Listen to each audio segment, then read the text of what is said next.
والله. حتى الطير يضحك باكيا من شدة الألم.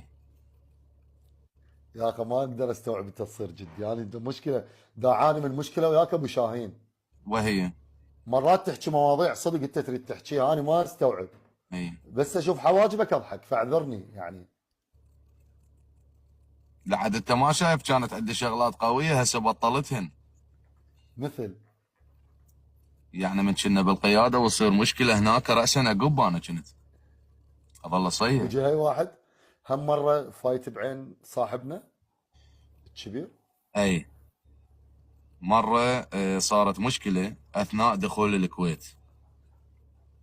زين. بوقتها كان موجود الدكتور فاضل البراك رئيس جهاز الميم خاء.